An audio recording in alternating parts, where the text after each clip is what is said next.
Assalamu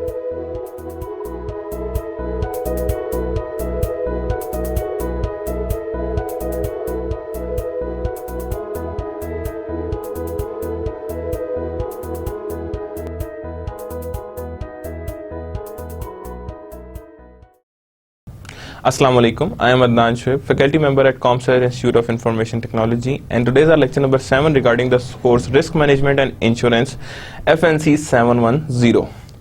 Well, in the last lecture, what we have covered is we have covered our lecture number 3, जिसमें हमने एक सब चीज़ें cover की थी कि हमारे पास एक्सपोजर्स कैसे होंगे, लाइबिलिटी एक्सपोजर्स क्या हैं, किस तरह से कवर करेंगे, कुछ आज और फर्दर देखेंगे. We are moving toward some more advance topics of risk management के रिस्क मैनेजमेंट के सम एडवांस टॉपिक्स क्या आ रहे हैं और किस तरह से आ रहे हैं और कैसे कैसे वो एडवांस मैनेजमेंट के टॉपिक्स आ सकते हैं. जैसे भी वो टॉपिक्स आ रहे हैं, जिस तरह के भी हैं, that we are going to see कि एडवांस लेवल पे रिस्क मैनेजमेंट में क्या बात कर रहे हैं और किस में, यानी कि हम लोगों ने थ्योरेटिकल बैकग्राउंड देखने कि रिस्क मैनेजमेंट एक्चुअली शुरू कहां से हुई और एक्चुअली इसका मीनिंग्स क्या है और किस तरह से वर्कआउट होते हैं, यानी how these many meanings would be generated, यानी इन मीनिंग्स को हम लोग कैसे और किस तरह से सामने लेकर आते हैं. सो एडवांस टॉपिक्स में अब देखेंगे कि हम लोगों के पास रिस्क मैनेजमेंट में what are the advance level. Last time हमने मेजरमेंट ऑफ रिस्क भी देखा था कि रिस्क को हम लोग मेजर कैसे कर रहे हैं, एक्सपेक्टेड लॉसेस भी निकाले थे कि एक्सपेक्टेड लॉसेस को हमने किस तरह से और कैसे निकालना है, कैसे मैनेज करना है, स्टैंड डेविएशंस निकाली थी, डिफरेंट तरीकों से स्टैंड डेविएशंस निकाली थी.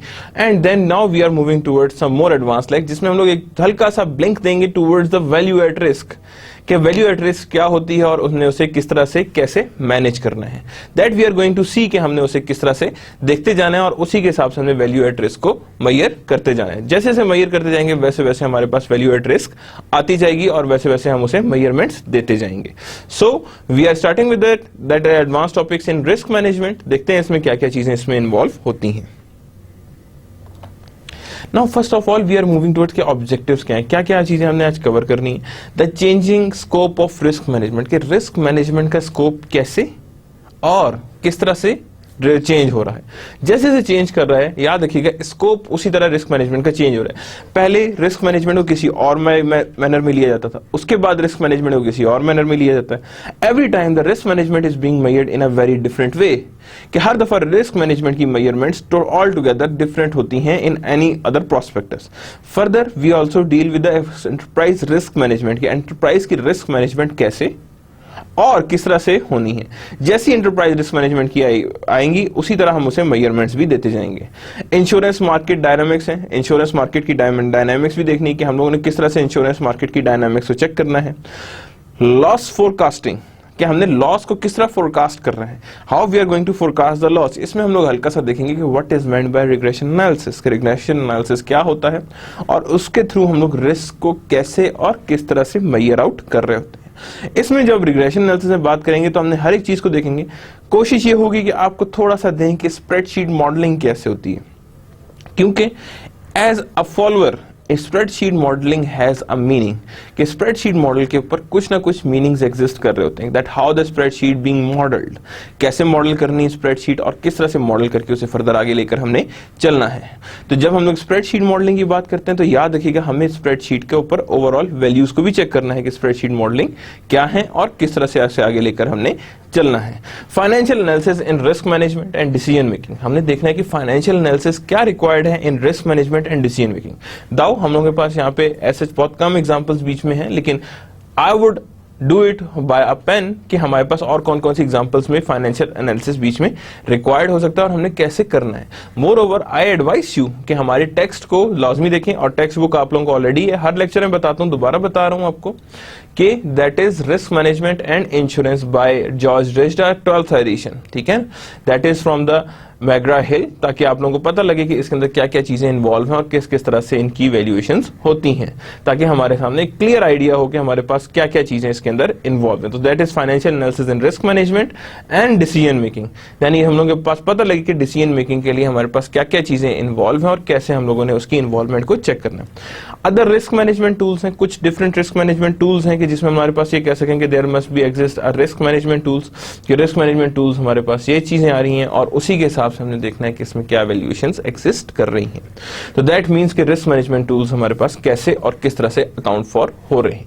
तो जैसे जैसे हमारे पास रिस्क मैनेजमेंट अकाउंट फॉर होते रहेंगे उतना ही हमारे लिए वैल्यूएशंस बेहतर और आगे चलती जाएंगी। तो हमने रिस्क मैनेजमेंट टूल्स में हम देखेंगे वैल्यू एट रिस्क भी आता है। वैल्यू एट रिस्क को हम लोग क्या चीजें इन्वॉल्व कर रहे होते हैं, किन किन चीजों को हमने सामने लेके चलना है, कौन कौन सी चीजें हैं जिनको हमने सामने लेकर आगे दोबारा देखना है। तो that means we are going to see each and everything, ठीक है। तो that today topic is more of theoretical but at the same of technical, because यहाँ पे अब ज्यादा टेक्निकल या मैं कहूँ कि बहुत numerical, that definitely numerics are being lower one, थोड़े से कम लोअर साइड में, but at the same time on the higher side also, कि हमारे पास द हायर साइड भी यहाँ पे एग्जिस्ट कर रहे होंगे कि हमारे पास न्यूमेरिक्स किस तरह से और कैसे एग्जिस्ट कर रहे हैं और किस तरह से हमने उनको आगे लेकर चलना है, ठीक है। So that means we required a risk management tools for that. हमारे पास क्या चीज चाहिए होगी, हमें रिस्क मैनेजमेंट के टूल्स रिक्वायर्ड होंगे कि हमारे पास रिस्क मैनेजमेंट टूल्स कितने और कैसे हैं और कैसे हमने उनको अकाउंट फॉर करना है, that how we are going to account for these tools. तो हमने हर टूल्स को देखते जाना है और उन टूल्स को हमने सामने रखते हुए आगे करते जाना है कि हमारे पास कौन कौन से टूल्स हैं जो हमारे पास इन्वॉल्व हैं और किन किन को हमने यहाँ पे देखकर आगे चलना है। So we are going to see कि हमारे पास क्या चीजें आ रही हैं, कौन कौन से टूल्स हैं, किन किन टूल्स को हमने आगे लेकर चलना है। So starting with the topic, first one क्या है, change in scope of risk management, ठीक है। सबसे पहले हम लोग देखेंगे change in scope of risk management क्या है और कैसे वो डील कर रहा होता है हमारे पास ओवरऑल रिस्क मैनेजमेंट की, किस किस तरह से इसकी स्कोप चेंज हो रही है। पहले क्या था रिस्क, उसके बाद क्या रिस्क आया, उसके बाद रिस्क की डेफिनेशन क्या हुई। हर बारी में रिस्क की ओवरऑल डेफिनेशन में चेंजेस अकर होती हैं, कि हमारे पास चेंजेस अकर हो रही होती हैं और चेंजेस अकर होने की वजह से यहाँ पे ओवरऑल रिस्क की लेवल बढ़ जाता है। और जब रिस्क की लेवल बढ़ जाता है दैट मीन्स कि हमारे पास चेंजिंग स्कोप लेवल्स बहुत ज्यादा नजर आ रहे होते हैं, कि हमारे पास ये स्कोप है जिनमें चेंजिंग नजर आ रही है। So we are starting with the first one, changing scope of risk management. Today's the risk manager jobs involve more than simply purchasing insurance. हाँ, अब इस टाइम अगर बात करें कि हाँ जी रिस्क मैनेजर की जॉब क्या है, कि हमारे पास रिस्क मैनेजर की क्या जॉब आ रही है। तो जब हमारे पास रिस्क मैनेजर्स की जॉब देखने तो इसका मतलब है more than simply purchasing insurance. अगर मैं कहूं कि रिस्क मैनेजर का क्या काम है तो आप कहेंगे कि वो रिस्क को मैनेज करे। रिस्क को मैनेज करने के लिए तो सबसे आसान है, इंश्योरेंस ले लो, खत्म है, रिस्क मैनेज हो गया। But it's not the case, ये ऐसा नहीं होता कि मैं कहूं कि हर दफा रिस्क बहुत आसानी से और बहुत इजीली मैनेज हो रहा होता है। हर दफा रिस्क मैनेजमेंट थोड़ी सी वेरी कर रही होती है in terms of its values, कि हमारे पास ये पता लगे कि हमारे पास रिस्क किस तरह से और कैसे वैल्यू हो रहा है। तो means that is not only the case कि हम अब एक मैनेजर को सिर्फ इसलिए रखेंगे वो इंश्योरेंस पॉलिसी कितनी अच्छी परचेज करता है। It's not being there, it's more than that, इससे ज्यादा है रिस्क मैनेजर की जॉब, ठीक है। It is not limited to scope of pure risk, कि हम कहेंगे हाँ जी बस सिर्फ लॉस कम कर दो, प्रॉफिट हो ना हो काफी है। नो, प्योर रिस्क यही था ना, लास्ट टाइम हमने पढ़े। तो जब हमने कहा कि प्योर रिस्क हो, इसका मतलब ये नहीं है कि सिर्फ रिस्क मैनेजर की जॉब ये कि वो रिस्क से लॉस से बचाए। नो, रिस्क मैनेजर की जॉब साथ ये भी आती है कि वो प्रॉफिट की तरफ भी लेके आए, यानी प्रॉफिट की तरफ लेकर आएगा तो तभी हमारे पास रिस्क मैनेज होगा। और जब हमारे पास रिस्क मैनेज होगा तो इसका मतलब है वो automatically being preferred towards the profit, कि प्रॉफिट की तरफ वो हमारे पास लेकर आता है। तो इसका मतलब है it is not limited to scope to pure risk. Pure risk में इसका स्कोप सिर्फ नहीं रहता बल्कि प्योर रिस्क थोड़ा सा इसका ज्यादा आता है, कि जिसमें हम कहेंगे कि इसे गेन्स को भी देखना है, साथ साथ क्या करना है इसने, साथ साथ गेन्स को भी देखना है और गेन्स को देखने के बाद ही उसने आगे लेकर इसे चलना है। Risk manager may be using financial risk management, क्या यूज करेगा वो, financial risk management and enterprise risk management. Now these are different, that is known to be as a business risk and that is known to be as a operating risk, that is known to be sorry financial risk. यानी financial risk and business risk are totally different thing. यानी यहां पे हम बात करते हैं financial risk, that is the managing of financial risk, कि कितना हमारे पास रिस्क एग्जिस्ट कर रहा है। And enterprise risk is a business risk, क्या है वो, एंटरप्राइज रिस्क हमारे पास एक बिजनेस रिस्क की तरह एग्जिस्ट कर रहा है और उसी के हिसाब से वो यहाँ पे फाइनेंशियल रिस्क और बिजनेस रिस्क को सामने लेकर आगे चल रहा है। तो दैट मीन्स कि फाइनेंशियल रिस्क मैनेजमेंट में फाइनेंशियल रिस्क है, एंटरप्राइज रिस्क मैनेजमेंट वहां यहाँ पे भी आ रही है, यानी कि in other words business risk and financial risk, दो तरह के रिस्क को हमने कॉन्करेंटली मैनेज करना है। और जितना मैनेज करेंगे that would be equally fine, कि उसमें हम उसी के हिसाब से उसे आगे लेकर चलेंगे। ओके जी, आगे चलते हैं। Financial risk management refers to the, अब यहां पे क्या, financial risk refers to the identification, analysis and treatment of speculative financial risk. क्या चीज आ रही है यहां पे, स्पेकुलेटिव फाइनेंशियल रिस्क, कि जब हम स्पेकुलेटिव फाइनेंशियल रिस्क की बात कर रहे हैं तो हमने स्पेकुलेट करना है, फाइनेंशियल रिस्क को सामने रख के आगे लेकर चलना है, ठीक है ना। commodity price risk is the risk of losing money if the price of commodity changes, that is called known as commodity price risk। अब ये किसमें, इसमें क्या रेफर कर रहा है, किसकी तरफ, दैट इज कमोडिटी चेंजेस, जिसमें हम आर्बिट्राज को भी सामने लेके आते हैं। अगर आप लोगों को अंडरस्टूड होगा व्हाट इज, अगर मैं पूछूं इस टाइम के what is meant bye arbitrage, कि आर्बिट्राज का मीनिंग क्या है और आर्बिट्राज एक्चुअली किस तरह से और कैसे वर्कआउट करता है। जब आर्बिट्राज की बात करते हैं तो याद रखिएगा, आर्बिट्राज के लिए बहुत इंपॉर्टेंट चीज ये है कि याद रखिएगा कि arbitrage, when we talk about an arbitrage, arbitrage means कि when we are talking about anything that has a different prices। For example, मैं कहता हूं यहाँ पे if we take a domestic example, if there is any detergent which is being sold in Pakistan, suppose of 100 rupees, and it would be sold in India that is of 60 rupees, तो एक speculator, successful speculator क्या करेगा, वो क्या करेगा, चुप करके जाएगा, इंडिया से खरीदेगा 60 रुपए का, अब पाकिस्तान में लाके बेचना शुरू कर देगा। क्या करेगा, वो वहां से पिक करेगा और यहां पे लाके वो सेल आउट उसे करना शुरू कर देगा। इससे क्या होगा, ओवरऑल पे क्या इफेक्ट आएगा, कोई इफेक्ट नहीं आएगा। वो सिर्फ फर्क क्या पड़ेगा कि हाँ जी, वहां से जो उठा रहे थे चीजें वो वहां से उठाएंगे और यहाँ बेच रहे होंगे, और पूरा का पूरा 60 रुपए की आपने चीज खरीदी इंडिया से और वही डिटर्जेंट 100 रुपए का पाकिस्तान में बेचा, कितने रुपए का प्रॉफिट हुआ, दैट इज ऑफ 40 रुपीज। कोई आपने बीच में ड्यूटीज दी तो 10 रुपए और निकल गए, 30 रुपीज आ गया। क्या इससे फर्क क्या होगा, वो बंदा और यही करेगा, वहां से खरीदेगा यहाँ बेचेगा, यहां से खरीदेगा यहाँ बेचेगा। तो इसका मतलब है ऑल टुगेदर होने क्या लगेगा कि वहां पे एकदम से इंडिया में इसकी डिमांड बढ़ जाएगी। जब इसकी डिमांड इंडिया में बढ़ जाएगी तो याद रखिएगा, whenever there is an increase in demand, किसमें आ जाएगी, इंक्रीज इन डिमांड, तो याद रखिएगा वहां पे एकदम से इसकी प्राइस थोड़ी सी ऊपर की तरफ आएगी। क्या आएगी, इसकी प्राइस आएगी ऊपर की तरफ। तो जब इसके ऊपर प्राइस इसकी हल्की सी ऊपर की तरफ आएगी तो याद रखिएगा वो एकदम से 60 रुपए का था, बल्कि वहां पे डिमांड बढ़ने से उसकी प्राइस 60 से 70 की तरफ आएगी। किस तरफ आएगी, उसकी 60 से 70 की तरफ आएगी। तो जब 70 की तरफ आएगी तो इसका मतलब है वहां पे प्राइस बढ़ गई। जब वहां पे प्राइस बढ़ गई तो इसका मतलब ये है कि ओवरऑल वहां पे डिमांड बढ़ने से प्राइस ऊपर गई और लोगों ने यहाँ पे खरीदना शुरू कर दी, यहाँ पे अपना सप्लाई बढ़ा दी। इसी तरह वहां पे जैसे जैसे डिमांड बढ़ती जाएगी प्राइस 70 से 80, 80 से 90 आ जाएगी, और यहाँ पे भी आप सेल कर रहे हैं, यहाँ सप्लाई बढ़ने से प्राइस थोड़ी सी नीचे आएगी। तो एक जगह प्राइस बढ़ रही है, एक जगह प्राइस कम हो रही है। एक पॉइंट वो आएगा कि दोनों के दोनों आपस में इक्विलिब्रियम पे आ जाएंगे, यानी दोनों जगह पे प्राइस क्या होगी, सेम आएगी।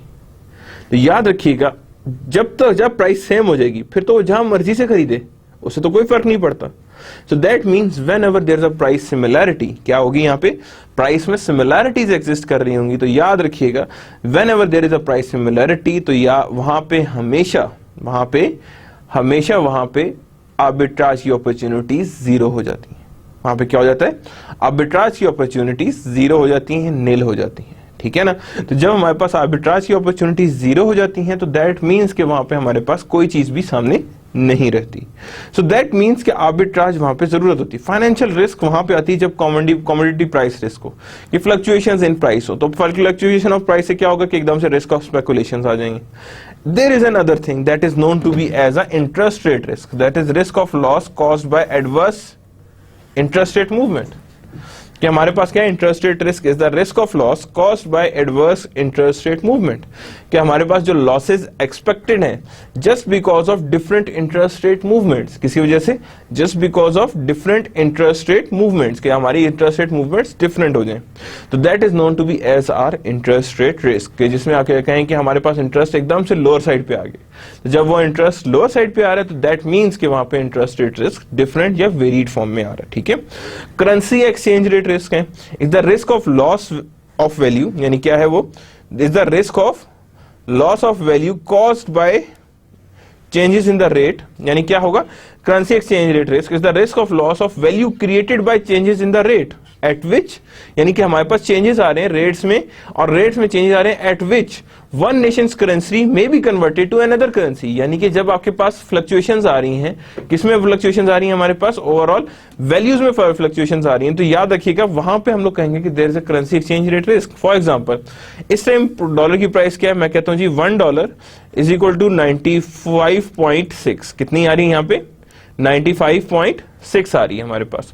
तो अगर वो वहां $1 इक्वल टू 95.6 आ रही है, so what does that mean then, कि यहां पे हम कहेंगे क्या $1 इक्वल्स टू 95.6 आ रही है, और 95.6 के हिसाब से ही हमने कहा कि ये हमारे पास वैल्यूज एग्जिस्ट कर रही हैं, दैट इज $1 95.6। हमने कहा जी इसके हिसाब से हमने $1 लाख खरीद लिए, कितने खरीद लिए हमने $1 लाख खरीद लिए, और जिसके ऊपर हम लोग के पास वैल्यूज आ रही है कि दैट इज 95 लाख, कितने आ रही है हमारे पास 95 लाख हमारे पास एग्जिस्ट कर रही हैं, यही बात है ना। तो जब हमारे पास आ रही है 95 लाख दैट इज 9.5 मिलियन, तो हम लोगों ने कहा कि उसके बाद कि ये हमारे पास वैल्यू है, पता लगा अगले दिन उसकी वैल्यू होती है बढ़ के कम होके दैट इज 93.8। तो अब इसकी वैल्यू क्या होगी, ऑब्वियसली 99.3 मिलियन, 0.2 मिलियन का आपको लॉस आ गया। तो इसका मतलब है अगले दिन जो भी प्राइस एक्सचेंजेस आएंगे वो यहाँ पे नजर आ रहे होंगे, ये हमारे पास क्लियर कट आ रहे होंगे कि हमारे पास इतने प्राइस एक्सचेंजेस रिस्क हैं जो हमारे सामने हो सकते हैं, और जिनकी वजह से हमारे सामने प्रॉब्लम्स हो सकती हैं, जिसकी वजह से हम यहाँ पे प्रॉब्लम्स देखते हुए आगे चल सकते हैं। तो that means there is a problems that exist, कि हमारे पास इतनी प्राइस चेंजेस एग्जिस्ट करती हैं, और इतने प्राइस चेंजेस के हिसाब से हम वैल्यूएशंस को वेरी कर रहे होते हैं, कि इतनी वैल्यूएशंस हमारे पास वेरीड होती हैं। सो दैट मीन्स कि हमारे पास 0.2 मिलियन जो है उसमें वेरिएशंस एग्जिस्ट कर रही हैं, और वेरिएशंस उसी हिसाब से हमारे पास आगे चल रही हैं। तो जब यहाँ पे हमारे पास वेरिएशंस एग्जिस्ट कर रही हैं, तो दैट मीन्स कि यहाँ पे हमारे पास इसका करेंसी एक्सचेंज रेट रिस्क भी एग्जिस्ट करता है, ठीक है। Financial risk can be managed with capital market instrument, किसके साथ मैनेज हो सकता है, विद कैपिटल मार्केट इंस्ट्रूमेंट के साथ भी हो सकता है, यानी कि हम लोग कैपिटल मार्केट के थ्रू भी हम लोग फाइनेंशियल रिस्क है। भाई एक शेयर खरीदा 10 रुपए का था, कल की आपको कंफर्म तो नहीं है, because it follows random walk. जब रैंडम वॉक फॉलो कर रहा है तो दैट मीन्स कि वहां पे उसके पास भी कोई भी वेरिएशन एग्जिस्ट नहीं कर रही। Now managing financial risk, 2 examples अब देखिएगा, यहाँ एग्जांपल्स हैं। A grower estimates in May that his production will be total 20,000 bushels of corns. With harvest completed by December, checking the price of future contract, he noticed that the price of December corn is $2.90। कितना आ रहा है वो, यानी कि उसने estimate किया कि उसकी प्रोडक्शन 20,000 की होगी, और उसने कहा कंप्लीट दिसंबर में changing the price of future contracts, he notice that the December corn is 2.90 पर bushel. He would like to hedge the risk that the price of corn will lower at the harvest and can do appropriate use of future. यानी उसने कहा कि शायद इसकी price गिर जाए, उसने क्या किया कि इस प्राइस को हेज करने के लिए कहा, because corn future contracts are traded at 5,000 bushels। कितने पे होता है वो, यानी जो फ्यूचर कॉन्ट्रैक्ट्स आते हैं वो 5,000 bushels के आते हैं। तो ही वुड सेल 4 कॉन्ट्रैक्ट्स, कितने आएंगे उसके पास 4 कॉन्ट्रैक्ट्स इन में टोटलिंग 20,000 bushels। कितने आ रहे हैं वो, टोटलिंग 20,000 bushels के 5,000 के उसने 4 कॉन्ट्रैक्ट्स बेच दिए, यानी कि ही वुड सेल, ठीक है ना, यानी 4 कॉन्ट्रैक्ट्स किए कि वो 5,000 के ब्रूशल सेल आउट करेगा in future market. In December he would buy back 4 contract to offset the future position. In December में वो ये कॉन्ट्रैक्ट्स लेगा ताकि वो इसे मई में जाके सेल आउट कर सके। As demonstrating for it doesn't matter whether the price of corn has increase or decrease by December, कि उसे नहीं पता कि उसके बाद कितनी उसके पास प्राइसेस डिक्रीज और दिसंबर, वो सिर्फ और सिर्फ कॉन्ट्रैक्ट लेके अपने आप को हेज करेगा। By using future and ignoring transaction expenses he logged the total revenue of 58,000। कितना उसने लॉक किया रेवेन्यू, दैट इज ऑफ 58,000। किस तरह, if the price of corn drop to 2.50, क्या आ गया, प्राइस ऑफ कॉर्न कहां चली गई है 2.50 पे। तो अगर प्राइस ऑफ की कॉर्न 2.50 इन दिसंबर चली गई है, सो दैट मींस कि इसका मतलब है उसने कॉन्ट्रैक्ट किया हुआ है 2.90 के हिसाब से, तो उसने क्या किया 20,000 इंटू 2.50 50,000 आ गया। और सेल ऑफ 4 कॉन्ट्रैक्ट इनमें कितने की आ रही है उसकी, दैट इज 58,000 की आ रही है। तो इसका मतलब है 50,000 इसमें से परचेज आप निकालेंगे 4 कॉन्ट्रैक्ट 2.50, तो इसका मतलब है आपके पास गेन कितना आ रहा है, दैट इज ऑफ 8,000। कितना गेन आ रहा है आपके पास, दैट इज ऑफ 8,000 के 8,000 के हिसाब से मेरे पास क्या चीज आ रही है, दैट इज ऑफ गेन। और यहां पे मैंने कहा जी टोटल रेवेन्यू 58,000। लेकिन अगर इसकी प्राइस चली जाती है 3.00 पे, तो तब क्या होगा 3.0 इंटू 20,000 कितना आएगा 60,000, और हमारे पास सेल कितना कॉन्ट्रैक्ट करने थे 58,60,000, और यहाँ पे हमारे पास लॉस ऑन फ्यूचर ट्रांजेक्शन आया, कितना आया वो लॉस ऑन फ्यूचर ट्रांजेक्शन आया, दैट इज ऑफ 20,000, कितना आया हमारे पास 20,000 आया। कि how we are going to manage the financial risk, financial risk would be manage like this, कि हम लोगों ने कहा उसके पास लॉस कितना है, दैट इज ऑफ 2,000, यानी 2,000 के हिसाब से हमारे पास लॉस जनरेशन हो रही है कि इस तरह लॉस हमारे पास आए। तो that means whenever there is a selling में when there is a prices being lower definitely आपको प्रॉफिट होगा, when there is a price being higher आपको डेफिनेटली वहां पे लॉस होगा इन केस ऑफ सेलर। हाँ, अभी अगर उसने ये चीज बेचनी ना होती और खरीदनी होती सो डेफिनेटली सेकंड में उसका गेन होता, फर्स्ट ऑप्शंस में उसका लॉस होता। यानी फर्स्ट में उसका, सेकंड में उसने गेन दिखाना था और फर्स्ट में क्या दिखाना था, उसने लॉस दिखाना था, और लॉस दिखाने के बाद ही उसने यहाँ पे बताना था कि that is the values that we have seen, और इतनी वैल्यूज हमारे सामने एग्जिस्ट कर रही हैं, यानी इतनी वैल्यूज हमारे सामने एग्जिस्ट करती हैं। Using options to protect against adverse stock price movement, sometimes क्या होता है यू यूज ऑप्शंस। अच्छा, options are right to buy and right to sell. क्या होता है वो, these are known to be as a right to buy and right to sell, कि हम लोग कहेंगे ये हमारे पास राइट टू बाय है and that is our right to sell using option. Options on stock can be used to protect against adverse stock price movement, यानी कि जो आपकी मर्जी के खिलाफ मूवमेंट्स हो। A call option gives the owner right to buy 100 shares of stock, यानी क्या होगा यहाँ पे, a call option gives the owner को देता है कि वो right to buy 100 shares of stock at a given price during the specified period, कि वो राइट दिए, मैंडेटरी नहीं है, फ्यूचर फॉरवर्ड है मैंडेटरी होता है, इसमें राइट होता है कि आप 100 shares at any given point और एक स्पेसिफिक प्राइस पे आप पुट बेच सकते हैं, जिसे हम स्पेसिफिक प्राइस को कहते हैं स्ट्राइक प्राइस या exercise price. The put option gives the owner right to sell 100 shares of stock at a given price during the specified period. While there are many option strategies used to reduce risk, यानी कि बहुत सारी option strategies हैं that are being used to reduce risk, कि इस risk को reduction के लिए there are many option strategies. One simple alternative is discussed here, यानी आप यहाँ पे एक simple alternative है जो यहाँ पे डिस्कस हुआ है, buying put option to protect against the decline in the price, यानी कि आप put option लें और decline in price के बचने के लिए that is already being owned. Consider someone who owns 100 shares of stock. क्या होता है, consider of someone who owns 100 shares of stock priced at $43 per share. क्या होगा, consider someone who owns 100 shares of stock at $43 per share, कि क्या हो $43 per share में वो आ रहा हो, यानी कि हम लोग एक स्टॉक है जो 100 शेयर्स वो ले रहा है लेकिन $43 पर शेयर के हिसाब से, and the owner may concern that the price may fall, तो at the same time he owner may not wish to sell the stock as the sale would trigger taxation of capital gain, और वो उसे फौरन जो है वो उसे बेच नहीं सकता because it's being reduced to a capital gain. In addition, the owner may believe that the price of the stock could increase. Owner क्या बिलीव करे कि the price of the stock could increase, कि price of stock इससे बढ़ सकती है। The stock holder could purchase a put option, कि stock holders क्या हो सकते हैं, कुड परचेज पुट ऑप्शन, ये पुट ऑप्शन को वो परचेज कर सकते हैं कि स्टॉक होल्डर जो है, ठीक है ना। To offset a price decline, क्या कर सकते हैं, to offset the price decline, the stock holders जो हैं वो परचेज कर सकते हैं पुट ऑप्शन को to offset a price decline, कि स्टॉक होल्डर्स जो हैं वो could purchase a put option to offset the price decline. Assume there is a put option available for a strike price at $40, यानी कि strike price क्या है, $40 है, कि यानी आपको specified period के अंदर आप जब दिल चाहे इसे 40 का बेच सकते हैं, that is actually a put option, ठीक है। The owner of the stock could purchase the options, यानी owner of stock क्या कर सकता है, that could purchase an option if the price of the stock increases, यानी price of the stock क्या हो जाएगी, increase करेगी, the owner has lost the purchase price of the option, क्या ओनर क्या कर देगा, वो अपनी प्राइस को परचेज, यानी कि स्टॉक प्राइस इंक्रीज होगी तो जाहिर बात है जब प्राइस इंक्रीज करेगी तो वो तो ये कहेगा कि हाँ जी इससे एक्सपायर होने दो इस ऑप्शंस को, हम मैं इस पे नहीं करूंगा, मैं मार्केट पे जाके इसे सेल आउट कर दूंगा ताकि बेनिफिट ज्यादा हो। Called the premium, but the stock price has increase but if the price of stock declines, तब ये ऑप्शन काम किए कि सपोज उसकी प्राइस 30 है, आपको पता है कि मेरे पास ऑप्शन पड़ी है 40 की, आप 40 के हिसाब से उसकी प्राइस ले लेंगे। So, but if the price of stock declines, say 33, in absence of put option, you have got the loss. यानी 43 से आप 33 पे आ गए, यानी 43 से 33 पे 10 रुपए का लॉस पर शेयर आया है। लेकिन अगर आपके पास ऑप्शन होगी तो इसका मतलब है you can easily reduce that for the overall 7 rupees, यानी 7 रुपीज आपके पास एडिशनल मिलेंगे just because of put option, ignoring the option premium. The put option could be sold to offset the paper loss, यानी क्या कर देंगे, paper loss को भी हम इसमें रिड्यूस करेंगे। Using put option in this way against losing money if the price of the stock decline, this is the working of put option.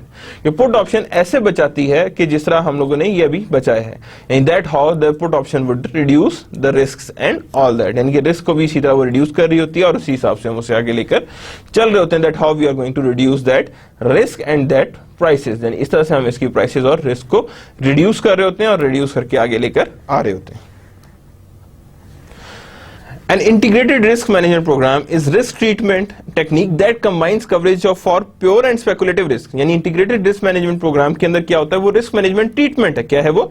risk management treatment है for pure and speculative risk। किसके लिए? for pure and speculative risk in the same contract, कि यानी कि आपके पास risk management ऐसा हो कि एक ही contract के अंदर आपके पास pure के ऊपर भी links आए और speculative के अंदर भी, दोनों के अंदर आपके पास क्या हो, एक कवरेज आए इन अ वन सिंगल कॉन्ट्रैक्ट, यानी वन कॉन्ट्रैक्ट के अंदर आपके पास ये सारी कवरेजेस एग्जिस्ट कर रही हैं। द डबल ट्रिगर ऑप्शन, जब हम बात करते हैं डबल ट्रिगर ऑप्शंस की, याद रखिएगा double trigger options means is the provision that provides for the payment only if two specified losses occur, यानी डबल ट्रिगर ऑप्शंस के हम is the provision that provides payment, यानी पेमेंट्स की provide करेगा if two specified losses occur, यानी कि to specified losses जो है वो अकर होते हैं और टू स्पेसिफाइड लॉसेज के हिसाब से ही हम उसे आगे लेकर चल रहे होते हैं। तो दैट मींस कि हमारे पास डबल ट्रिगर ऑप्शन भी एग्जिस्ट कर रही होती है। Is the provision that provides for payment only if two specified losses occurs, यानी दो स्पेसिफाइड लॉसेज हमारे पास अकर हो रहे होते हैं। यहां पे वो कह रहे हैं some organisations have created a chief risk officer, CRO, क्या जनरेट करते हैं, chief risk officer. The chief risk officer is responsible for the treatment of pure speculative risk faced by organisation, कि प्योर स्पेकुलेटिव रिस्क को भी check करते हैं that are being faced by organisation, कि कौन उसे फेस कर रहा होता है, that is faced by organisation, जो इसमें देख रहा होता है कितने स्पेकुलेटिव रिस्क एंड कितना प्योर रिस्क एग्जिस्ट कर रहा है।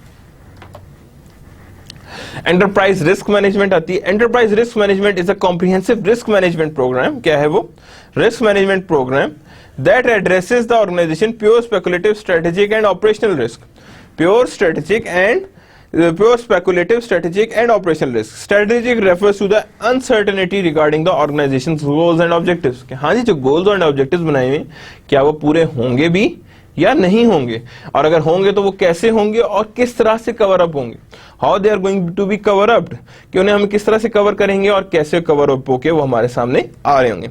Operational risk are the risk that developed out of the business operations, किसमें से डेवलप होते हैं, that are being developed out of the business operations such as product manufacturing, and operational risks are the risks that develop out business operations, ये जो कैसे develop हो, business operations such as product manufacturing, यानी product manufacturing की वजह से operational risk exist कर रहे हैं। As long as risk are not positively correlated, as long as risk are not positively correlated, the combination of these risk in a single programme reduces overall risk, यानी as long as risk are not positively correlated, कि दोनों risk positively correlated नहीं है, the combination of these risk in single programme reduces overall risk. क्यों हो रहा है, देखें सिंपल सा केस है, एक रिस्क इस तरफ जा रहा है, एक की डायरेक्शन ये पॉजिटिवली कोरिलेटेड नहीं नेगेटिवली कोरिलेटेड है, तो डेफिनेटली इसके लॉस को ये पूरा कर रहा होगा और अगर ये लॉस पे गया तो ये पूरा कर रहा होगा।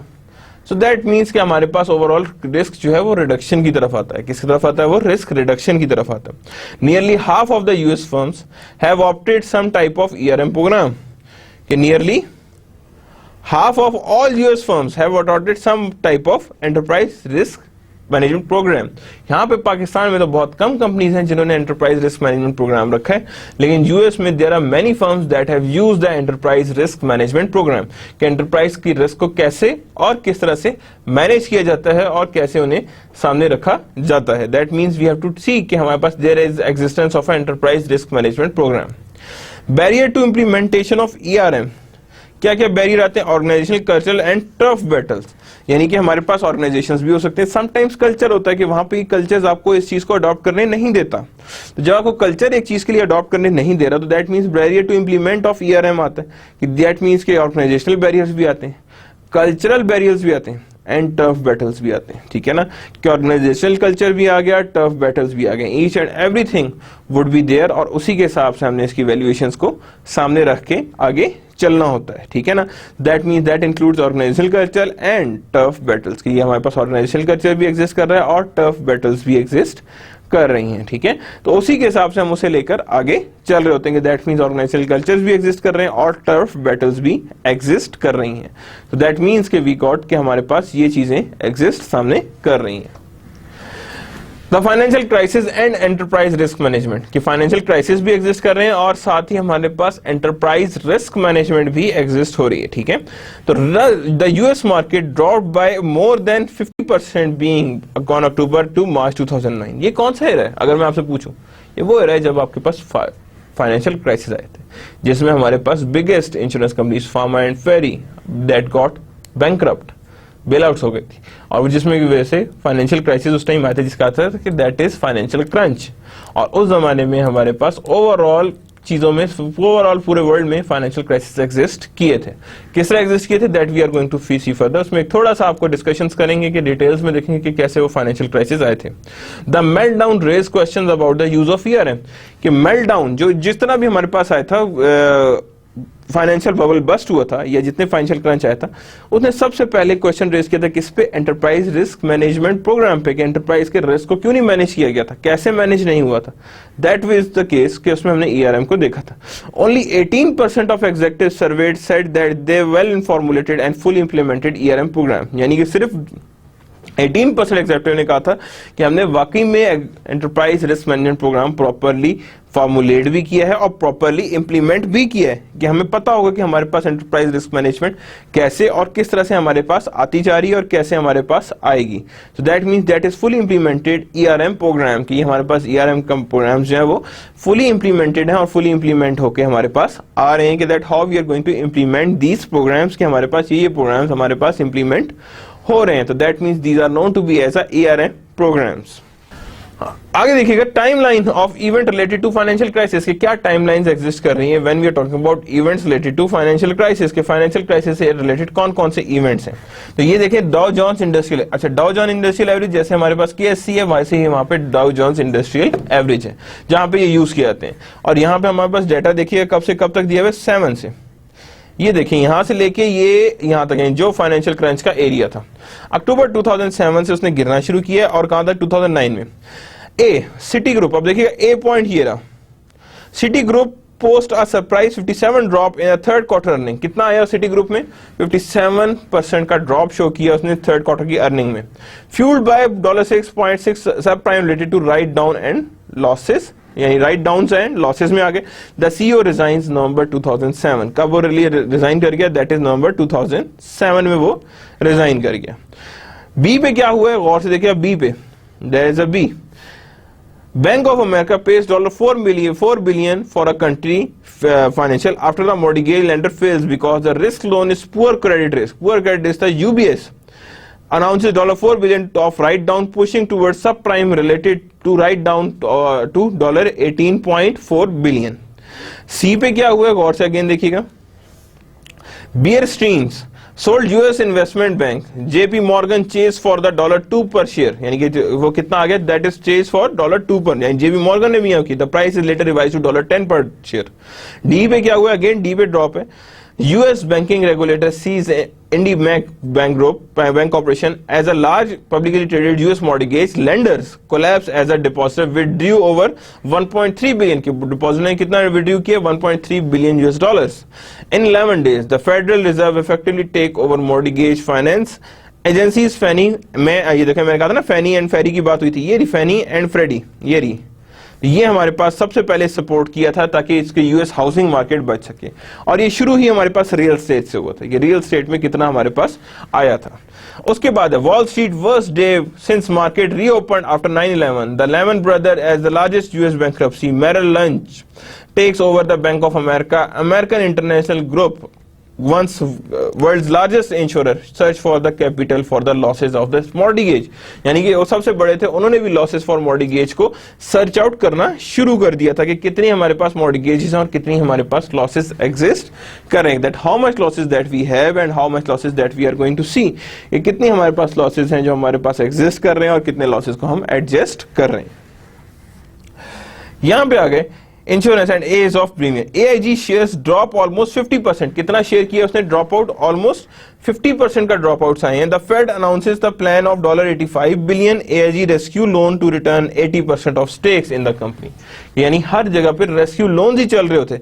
Britton Barclays buys parts of Lehman assets of $1.75 billion and shares in Goldman Sachs and Morgan Stanley falls sharply, यानी कि बहुत ज्यादा शेयर्स गिरे हैं। Seek curbs short selling and then उसके बाद यहाँ पे क्या है हमारे पास, Morgan Stanley are transformed into a bank holding company, और ये कब हुआ सब कुछ, that is at the part of E।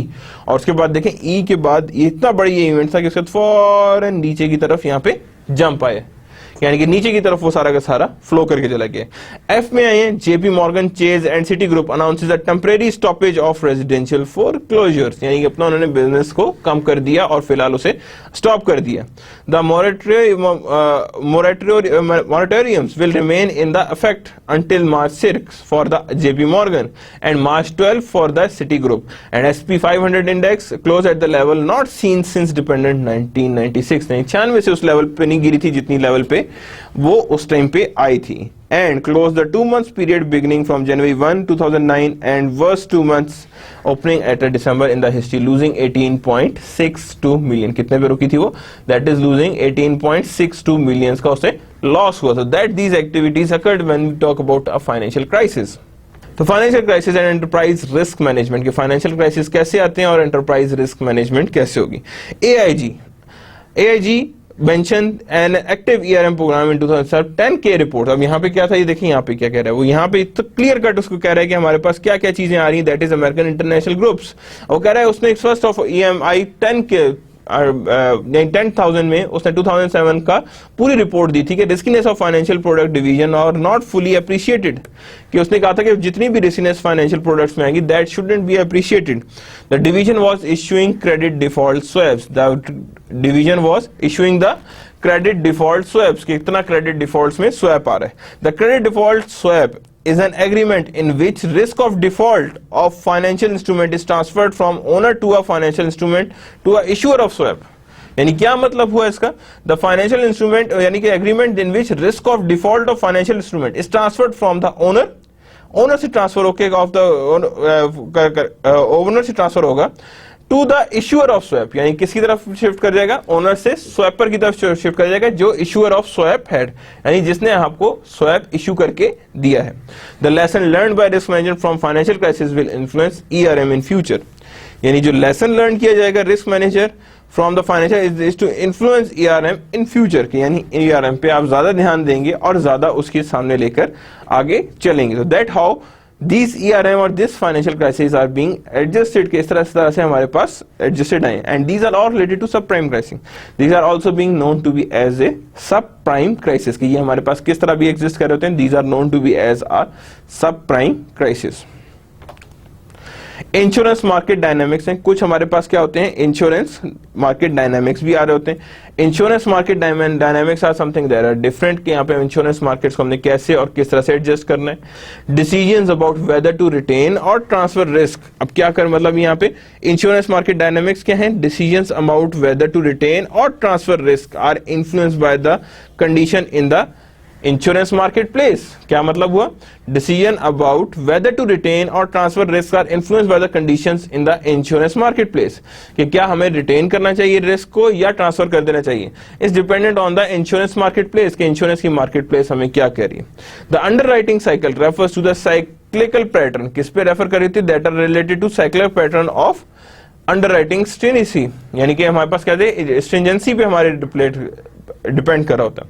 The underwriting cycle क्या होता है, ये underwriting cycle refer to the cyclical pattern of underwriting stringency, premium level and profitability, यानी कि इस साइकिल को किस पे डिपेंड होता है, underwriting stringency, premium levels and profitability. Premium levels भी आ सकते हैं और साथ ही हमारे पास प्रॉफिटेबिलिटी भी एग्जिस्ट कर सकती है। Hard market tight standard, hard markets क्या होते हैं? टाइट स्टैंडर्ड्स हैं, high premiums, unfavourable insurance term and more retention. जहां पे आपके पास इनकम्स बहुत लोअर साइड पे आ रही हैं। क्या हो रही है हमारे पास? इनकम्स बहुत लोअर साइड पे आ रही हैं और ज्यादातर इंश्योरेंस टर्म्स या मोर रिटेंशन टूवर्ड्स द क्या नाम है, मोर इंश्योरेंस टर्म्स रिक्वायर्ड होंगी। क्यों? कि यहाँ पे टाइट स्टैंडर्ड्स हैं, हाई प्रीमियम्स हैं। क्या है हमारे पास? हाई प्रीमियम्स हैं एंड अनफेवरेबल इंश्योरेंस टर्म्स हैं। क्या है हमारे पास? अनफेवरेबल इंश्योरेंस टर्म्स हैं एंड मोर रिटेंशन, ज्यादा रिटेंशन हमें रिक्वायर्ड हो रही है। नेक्स्ट क्या है? Soft markets, loose standards, low premium, favourable insurance and less retention, कि वहां पे हम रिटेंशन कम करते हैं, फेवरेबल इंश्योरेंस होती हैं, लूज स्टैंडर्ड्स होते हैं, लो प्रीमियम होते हैं। यानी देयर आर टू स्टैंडर्ड्स, दो तरह की मार्केट्स होती हैं। One is known to be as a hard market and other one is known to be as a soft market. One indicator of the status of the cycle, यानी underwriting cycle हमारे पास status है और उस status को check करने के लिए हमारे पास क्या होता है? That is known to be as our combined ratio. क्या चीज हम लोग यूज करते हैं? That is known to be as our combined ratio। के combined ratios हमें बताती हैं कि हमने किस तरफ से और कैसे आगे लेकर जाना है। combined ratios किसकी तरह है? पेड लॉसेस, यानी जिस लॉस को पे कर सके, लॉस एडजस्टमेंट एक्सपेंसेस, क्या चीज है हमारे पास? लॉस एडजस्टमेंट एक्सपेंसेस है, underwriting expenses and premiums, payment losses, loss adjustment expense and underwriting expense. Paid losses, फिर रिपीट करूं, paid losses, adjustment loss adjustment expense and underwriting expense divided by premiums. तो इसे हम कहेंगे that is known to be as our combined ratios. क्या कहलाएंगी वो? That is known to be as our combined ratios, की हमारे पास एक कंबाइंड रेशियोज आ रही है। Combined ratio for all lines of property liability insurance, क्या combined ratios आ रही हैं? These are the combined ratios। देखें ये ऊपर गई है, फिर नीचे, फिर यानी और लेकिन ओवरऑल में देखें तो यहाँ पे क्या आ रहा है? That is something like that, ऐसे आ रही है, means there is on the decreasing trend, कि हमें पता लग रहा है कि हाँ जी ये लोअर साइड पे मूव कर रहा है और उसी हिसाब से हम उसे आगे लेकर चल रहे हैं। तो that means these are the combined ratios for all lines of property and liability insurance, कि ये सारी की सारी लायबिलिटी इंश्योरेंस को शो कर रहे हैं and all type of insurance trends को भी दे रहा है। ठीक है, तो these are the how the combined ratios are being plotted, के इस तरह से हम कंबाइंड रेशियोज को हम प्लॉट करते हैं। इंश्योरेंस मार्केट के फर्दर कुछ डायनामिक्स हैं। Many factors affect property and liability. कहां कहां अफेक्ट करते हैं? प्रॉपर्टी पे अफेक्ट करते हैं और लायबिलिटी पे अफेक्ट करते हैं, यानी प्रॉपर्टी पे भी अफेक्ट आता है और साथ ही हमारे पास लायबिलिटी पे भी अफेक्ट आ रहा होता है। ठीक है, यानी कि प्रॉपर्टी एंड लायबिलिटी इंश्योरेंस की प्राइसिंग में इंपैक्ट आ रहा होता है, यानी कि बहुत सारे फैक्टर्स हैं जो इनकी एंड अंडरराइटिंग डिसीजंस पे भी इंपैक्ट आ रहा होता है। The insurance industry capacity refers to the relative level of surplus. किसका है? इंश्योरेंस इंडस्ट्री की कितनी कैपेसिटी किससे डिपेंड कर रही थी? रिलेटिव लेवल ऑफ सरप्लस के। रिलेटिव लेवल ऑफ सरप्लस क्या है? Surplus is the difference between insurer assets and it's liability, कि जिसको जो इंश्योरर एसेट्स हैं उसके और लायबिलिटीज के बीच में जो डिफरेंस आएगा that is known to be as its surplus, ये उसके पास एडिशनल पड़ा है। Capacity can be affected by clash losses, यानी किस पे की वजह से होता है? क्लैश लॉस की वजह से होता है, which occurs when several lines of insurance simultaneously experience large losses, यानी कि वो कई दफा क्लैश लॉसेस से भी इफेक्ट होता है, कि जब आपको पता हो कि several lines of insurance are simultaneously being experience a loss, कि साइमल्टेनियस लेवल पे वो एक्सपीरियंस करे लॉसेस को, यानी लॉसेस उसके सामने नजर आ रहे हो। Investment returns may be used to offset underwriting losses, यानी कि इन्वेस्टमेंट रिटर्न्स क्या होते हैं? May be used to offset underwriting losses, यानी कि ऑफसेट करें अंडरराइटिंग लॉसेस को। Allowing the insurer to get lower premium rates, allowing क्या करें इंश्योरेंस को? To get lower premium rates, के प्रीमियम रेट्स हमारे पास क्या आ रहे हो? That is being on the lower side. Investment return में be used to offset underwriting, investment return कैसे यूज किया जा सकता है? May be used to offset the underwriting losses, यानी इन्वेस्टमेंट रिटर्न्स के थ्रू हम लोग अंडरराइटिंग के लॉसेस को कवर अप करने की कोशिश करते हैं और अलाउ करते हैं साथ ही इंश्योरर को to set lower premium rates. क्या करे वो? प्रीमियम रेट्स को बिट लोअर साइड पे रखे। Now the next thing, the trend towards consolidation in financial service industry. We are talking about consolidation of financial services. कि हमारे पास जब financial services को देख रहे हैं, कि the trend towards the consolidation of financial services, और साथ ही यहाँ पे क्या कह रहे हैं? Industry is continuing, यानी trend towards consolidation in financial services industry is continuing, कि कंटिन्यूइंग है वो फाइनेंशियल सर्विसेज को और उसी के थ्रू कंसोलिडेशन होती है। लेकिन कंसोलिडेशन का मतलब क्या है? कैसे कंसोलिडेट होती है और कंसोलिडेट करने के क्या तरीके होते हैं? तो consolidation refers to the combining business through acquisition and merger, कि आप डिफरेंट एसेट्स और डिफरेंट को मर्जर लेके, यानी combining the business through acquisition और मर्जर्स, यानी किसको सामने लेके आए, थ्रू एक्विजिशंस को लेके आए, थ्रू मर्जर्स को लेके आए। Due to mergers the market is populated by fewer, यानी मर्जर्स की वजह से the market is being populated by fewer के, यानी फ्यूअर पॉपुलेशंस पे आ रहे हैं, यानी कि मर्जर ज्यादा हो रहे हैं, तो इसका मतलब है पॉपुलेशन रिड्यूस हो रही है। But larger independent insurance organisations, लेकिन इंश्योरेंस कंपनीज जो हैं वो लार्जर हो गई हैं और इंडिपेंडेंट हो गई। क्या हो गई हमारे पास, इंडिपेंडेंट हो गई और इंडिपेंडेंट के हिसाब से ये चल रही। There are also fewer large national insurance brokerage, यानी कि बहुत कम है जो यहाँ पे फ्यूअर कंपनीज हैं that are large insurance brokerage है। And insurance broker is an intermediate who represent insurance purchasers, यानी कि वो ऐसे इंटरमीडियरी जो आपके पास इंश्योरेंस परचेजर को लेकर आते हैं कि इंश्योरेंस परचेजर हमारे पास नजर आए कि हमारे पास इंश्योरेंस परचेजर कौन है और किस तरह से। क्रॉस इंडस्ट्री कंसोलिडेशन, क्या चीज आ रही है next, that is cross industry consolidation, कि क्रॉस इंडस्ट्री में क्या कंसोलिडेशन आ रही है। The boundaries between insurance companies, boundaries क्या है, the boundaries between insurance companies other financial institutions have been struck down, यानी क्रॉस इंडस्ट्री कंसोलिडेशन क्या होगी, that the boundary between overall the boundaries between overall insurance companies and other financial has been struck down, यानी cross industry कंसोलिडेशंस क्या होंगी कि insurance companies और other financial institutions के बीच में जो बाउंड्रीज है वो कट डाउन हो, जिसे हम कहते हैं क्रॉस इंडस्ट्री कंसोलिडेशन। जैसे बैंक कोई इंश्योरेंस कंपनी खरीद ले, क्या कर दे बैंक, कोई इंश्योरेंस कंपनी खरीद ले और इंश्योरेंस कंपनी खरीद के उसे साथ ही मर्जर की तरफ लेके आए। फाइनेंशियल सर्विसेज मॉडर्नाइजेशन एक्ट क्या हमारे पास आ रही, फाइनेंशियल सर्विसेज मॉडर्नाइजेशन एक्ट 1999 का। Some financial services companies are diversifying their operations by expanding into new sectors, यानी कुछ फाइनेंशियल सेक्टर कंपनीज जो हैं diversifying their operations by expanding to new sector. बहुत सारी फाइनेंशियल कंपनीज ऐसी हैं जो अपने आप को एक्सपेंशन की तरफ लेके आ रही और एक्सपेंड कर रही हैं अपनी प्रोसेसेस को टूवर्ड्स द हायर साइड, के हायर साइड पे उसकी प्रोसेसिंग को लेकर आ रही कि हाँ जी इतनी इतनी प्रोसेसिंग हमारे पास हो रही है और उसी के हिसाब से हम उसकी वैल्यूएशंस कर रहे हैं। कैपिटल मार्केट रिस्क फाइनेंसिंग आ रही, क्या आ रही है हमारे पास, कैपिटल मार्केट्स रिस्क फाइनेंसिंग आ रही है और दैट इज अल्टरनेटिव्स, यानी कि capital market risk financing alternatives कौन कौन से हैं।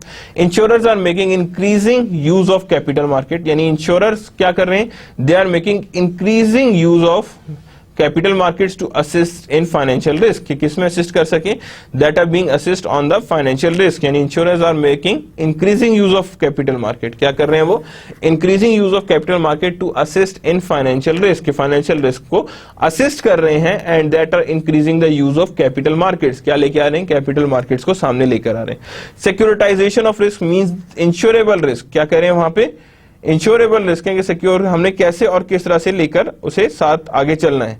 That is securitization of risk means that insurable risk is transfer to a capital market, कि जो रिस्क इंश्योरेबल है उसको हम किस तरफ डाइवर्ट कर दें, capital market, through creation of financial instrument, कि जितना भी रिस्क है उसको हम लोग कन्वर्ट करके कैपिटल मार्केट की तरफ ले जाएं और in the form of financial instrument. The catastrophic bond permits the issue to skip to or defer schedule payment if catastrophic loss occurs, यानी कैटास्ट्रोफिक बॉन्ड क्या करते हैं, the bonds permits the issue of issue to skip or defer schedule payments, यानी वो क्या permit करता है कि आप अपना इशू को डेफर कर दें या स्किप कर दें इफ कैटास्ट्रोफिक लॉस अकर, यानी जब हमारे पास कैटास्ट्रोफिक लॉस एग्जिस्ट कर रहा हो। The insurance options is an option that derive value from specific insurance losses or from index of values, यानी कि इंश्योरेंस ऑप्शंस क्या होंगी, is an option that derive the value of specific insurance, जो क्या करती है, एक स्पेसिफिक इंश्योरेंस की वैल्यू को डिराइव करती है, और from the index of value, यानी कि इंडेक्स ऑफ वैल्यू से भी उसे डिराइव किया जाता है। अब आगे the weather option provides payment if specified weather contingencies, यानी हाई टेम्परेचर है, यानी ये वो ऑप्शन है प्रोवाइड्स पेमेंट, यानी कि provides a payment if specified weather contingency occurs, यानी कि स्पेसिफाइड वेदर कंटीजेंसीज अकर हो। तो इसका मतलब क्या हुआ कि we have securitization of risk, catastrophic bonds में आ सकते हैं कि हाँ जी कुछ हो जाए तो उसमें आप क्या कर सकते हैं, तो स्ट्रिप और डेफर्ड शेड्यूल पेमेंट्स आ सकती है। इंश्योरेंस ऑप्शन में क्या हो सकती है, provides payment if the specific weather contingency occurs, कि हमारे पास क्या आ जाती है, स्पेसिफिक वेदर कंटीजेंसीज हैं तो उसकी वजह से हमारे पास लॉसेज आ सकते हैं। The impact of risk securitization is an increase in capacity of for insurer and reinsurer. The impact of risk securitization क्या होगा, is the increase in capacity of insurance and insurer, यानी insurer and reinsurer की हमारे पास capacity को increase करता है। It provides access to the capital of many investors. It provides access to many capital insurer, यानी कि it provide the access to capital of many investors, यानी कि ये एक्सेस प्रोवाइड करता है टू मैनी इन्वेस्टर यानी कैपिटल इन्वेस्टर की तरफ ये एक्सेस प्रोवाइड करता है कि हमने कैपिटल इन्वेस्टर की तरफ कैसे और किस तरह से लेकर जाना है। नाउ कैटास्ट्रोफिक बॉन्ड्स देखिएगा, annual number of transactions and issue size. अब यहां पे देखें तो एनुअल नंबर ऑफ ट्रांजैक्शंस भी आ रही हैं और इशू साइज भी साथ साथ ही हमारे पास एग्जिस्ट कर रहा है। सबसे पहले बात करते हैं तो यहां पे देखिएगा 1997 में लोअर है, उसके बाद 1998 में फर्दर हायर हुआ है, उसके बाद अगेन आपके पास हायर होता गया है, बट 2002 में बढ़ा है, लेकिन अगेन 2003 में बढ़ा है, लेकिन 2004 में अगेन गिरा है। That means risk capital and numbers वो ऑब्वियसली यहाँ पे डिफरेंट आ रहे हैं। Annual number transaction and issue size के इशू साइज क्या था और एनुअल नंबर ऑफ ट्रांजैक्शंस क्या थे। तो यहाँ पे देखें तो हमारे पास 2005 में बढ़ा है, उसका 2006 में बढ़ा है, 2007 में बढ़ा है, and then it comes to the 2008। कहाँ आ गया वो? दैट इज ऑन द 2008 में आ गया कि यहाँ पे हमारे पास आ रहा है, दैट इज 2006, 7 एंड 8 में आ गया और 8 के हिसाब से ये आगे चल रहा है। ठीक है, तो दैट इज 2004, 2005, 2006, 2007 एंड 2008 आ रहा है। ये हमारे पास आ रहा है फ्रॉम 1997 टू 2008 में आ रहा है। तो रिस्क कैपिटल एंड नंबर दोनों चीजें हमारे सामने आ रही हैं और दोनों को देखें तो यहाँ पे हमारे पास नजर आ रहा है कि there exist a relationship. Loss forecasting की तरफ आ रहे हैं कि किस किस तरह से लॉस करना है। अब यहाँ पे देखें, यहाँ पे हमारे पास क्या प्रोबेबिलिटी एनालिसिस है जो इंशाल्लाह हम नेक्स्ट लेक्चर में देखेंगे। देन उससे नेक्स्ट लेक्चर में इंशाल्लाह रिग्रेशन एनालिसिस को भी देखेंगे। Forecasting based on loss distribution that we are also going on to check it कि यहाँ पे हमारे पास क्या है, the risk manager can predict losses using several different techniques. और 3 टेक्निक्स हैं, दीज आर वेरी इंपॉर्टेंट कि हमें पता हो कि हमने लॉसेस को किस तरह से मैनेज करना है। Of course there is no guarantee that losses will follow past loss trend. जरूरी नहीं है कि जो लॉस पहले होता रहा है वही लॉस ट्रेंड आगे भी उसी तरह ही चले कि जिस तरह से हमारे पास लॉसेस होते रहे। यानी there is a differences in the loss terms के लॉस टर्म्स में डिफरेंसेस एग्जिस्ट कर सकते। Then it comes with the probability analysis. Probability analysis की तरफ आ रहे हैं। The risk manager can assign probability to the individual and a joint event. यानी वो probability इंडिविजुअल्स को भी असाइन कर सकता है और जॉइंट इवेंट्स को भी असाइन कर सकता है कि हमारे पास इतने जॉइंट इवेंट्स हैं और इतनी हमारे पास probabilities एग्जिस्ट कर रही है। The probability of an event is equal to the number of event likely to occur. क्या मतलब? The probability of an event is equals to the number of event likely to occur divided by the total number of exposure units. कि जिनकी occurrence likely है उनको divide कर देंगे total number of units. So that is known to be as a probability analysis. इंशाल्लाह next lecture में हम इस प्रोबेबिलिटी एनालिसिस को फर्दर डिटेल में भी देखेंगे कि हमारे पास किस किस तरह से इनकी प्रोबेबिलिटी एनालिसिस सामने आ रही है। ठीक है, may be calculated with the past loss data, यानी ये पास्ट जितनी भी लॉसेस आ चुकी हैं उसकी बेसिस पे भी हम इसे कैलकुलेट कर सकते हैं और उसकी बेसिस पे भी इसकी वैल्यूएशंस निकाल सकते हैं। 2 events are considered independent. 2 events हैं जिनको हम क्या करते हैं, these are being considered as independent event if the occurrence of one event is not dependent or not affect on the occurrence of other. यानी एक की occurrence of event is not dependent on the occurrence of other event, यानी एक की occurrence जो है वो दूसरे की अकरेंस पे नहीं डिपेंडेंट हो। 2 events are considered dependent events. 2 events को क्या कंसिडर करेंगे, that is known to be as our dependent events if the occurrence of one events affects the occurrence of other. यानी 2 events are considered dependent events. क्या consider होते हैं वो? Dependent events occur हो if the occurrence of one event affects the occurrence of other. यानी जब occurrence of one event is dependent on the occurrence of other, की एक की अकरेंस जो है वो दूसरे की अकरेंस पे डिपेंडेंट हो। Events are mutually exclusive. क्या होते हैं यहाँ पे? Events that are mutually exclusive if the occurrence of one event precludes the occurrence of second event. यानी क्या मतलब? म्यूचुअली एक्सक्लूसिव का मतलब है कि एक की अकरेंस जो है वो दूसरे की अकरेंस को रोक दे। यानी एक की अकरेंस क्या करे, दूसरे की अकरेंस को रोक दे और दूसरे की अकरेंस उस पर डिपेंडेंट ना हो, यानी उसकी डिपेंडेंसी उससे डिफरेंट या उससे वेरीड आ रही हो। तो दैट मींस कि वहां पे उनकी अकरेंसेस वेरीड आ रही हैं और डिफरेंट आ रही हैं कि हमने उसकी अकरेंस को कैसे और किस तरह से लेकर आगे चलना है। Now there comes a regression analysis. के रिग्रेशन एनालिसिस में क्या क्या चीजें इन्वॉल्व हैं, कैसे कैसे इन्वॉल्व हैं, क्या क्या चीजें इसके अंदर इन्वॉल्व हैं। कैरेक्टराइज द रिलेशनशिप बिटवीन 2 और more variables and then use the characterization to predict value of variables.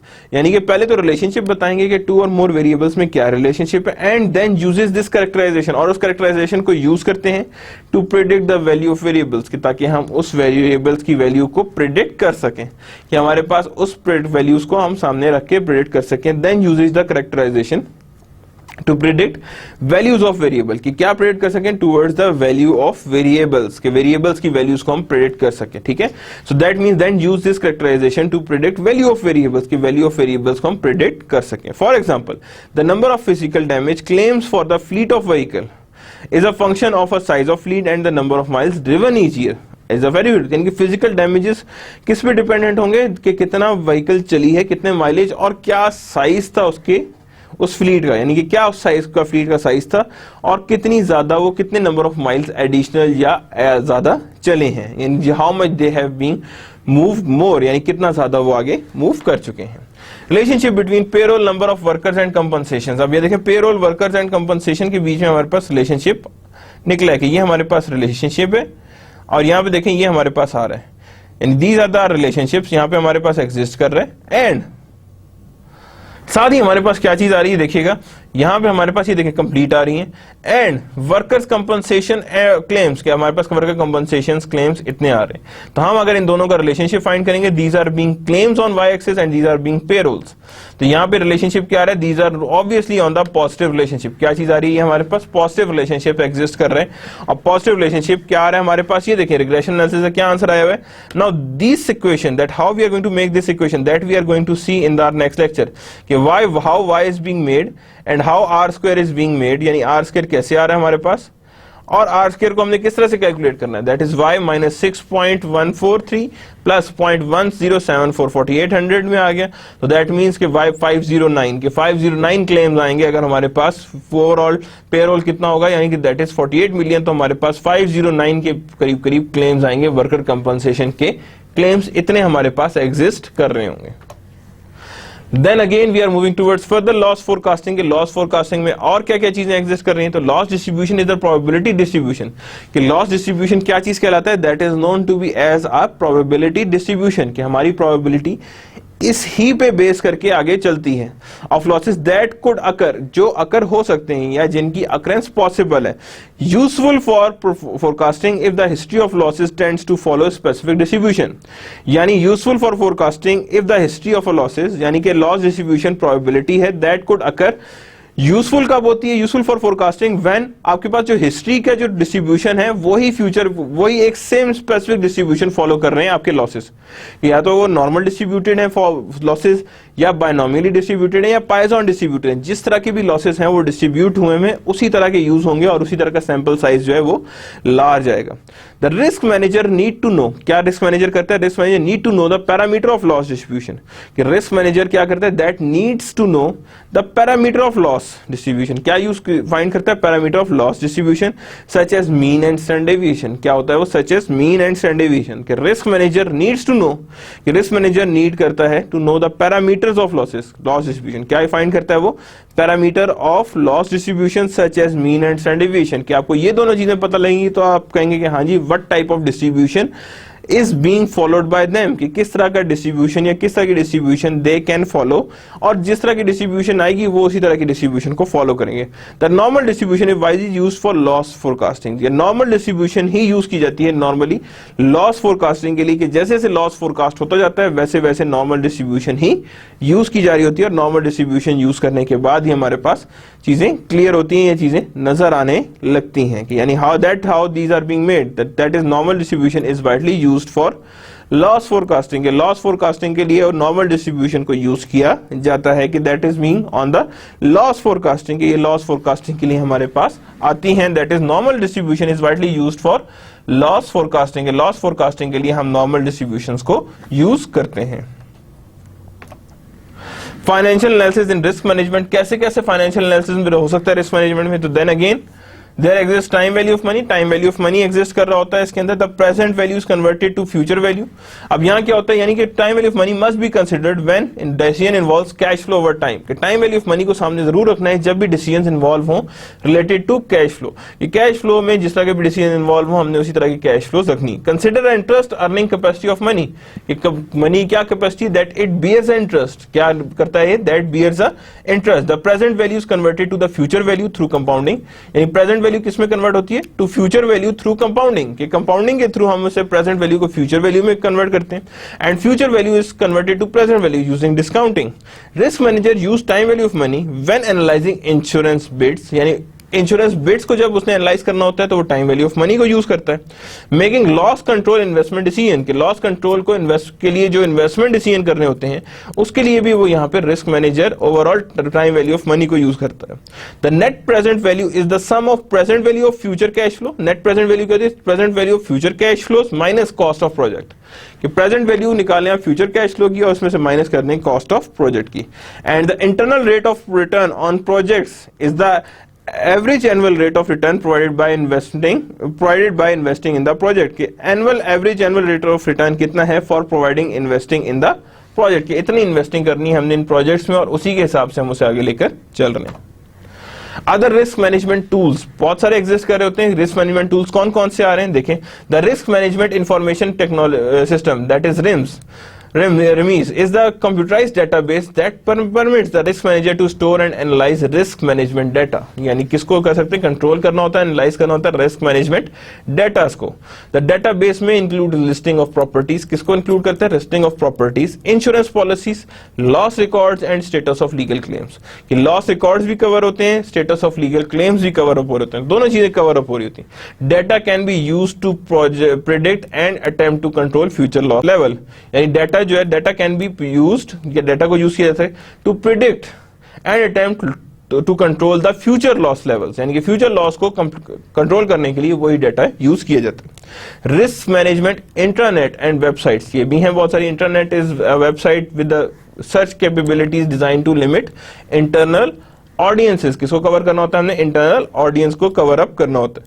The risk map is the grid detailing the potential frequency, किसको डिटेल कर रहा होता है? पोटेंशियल फ्रीक्वेंसी को। And severity of risk faced by an organisation, क्या होगा वो? Severity of risk होगा that is being faced by the organisation. Each risk must be analysed, हर रिस्क जो है वो एनालाइज होता है before placing it on the map, यानी हर रिस्क जो है that would be analysed before placing it into the map, यानी कि मैप पे प्लेसमेंट से पहले हर रिस्क को हम क्या करते हैं? दैट इज बीइंग एनालाइज्ड, कि हम हर रिस्क को सामने रख के एनालिसिस करते हैं कि how these risk are being analysed. तो ये क्या चीजें आ गई यहाँ पे? रिस्क इंफॉर्मेशन सिस्टम्स आ गए, risk management information system, risk management आ गई ऑन इंटरनेट लेवल, इंटरनेट पे आ गई। और second is the risk mapping, grid detail the potential frequency and severity, यानी पोटेंशियल फ्रीक्वेंसी भी बताए और सिविरिटी भी बताए और faced by the organisation with that risk, कि वो रिस्क कितनी ज्यादा सिविरिटी और कितने ज्यादा लॉसेस को सामने रख के आगे चल रहा है। Each risk must be analysed before placing it on the map, यानी हर रिस्क को हमने एनालाइज जरूर करना है before placing it on the map, कि हमें मैप से प्लेसमेंट से पहले उस रिस्क को एनालाइज लाजमी करना है कि हमारे पास कितने एनालिसिस में क्या चीज सामने आ रही है, कि how much it is being analysed before placing it on the map, कि हम मैप पे प्लेसमेंट उसकी बाद में करते हैं, पहले उसकी हम लोग ओवरऑल डिटेलिंग कर रहे होते हैं या एनालिसिस कर रहे होते हैं कि ये रिस्क में क्या चीजें, हाँ क्या चीजें इसमें इन्वॉल्व हैं।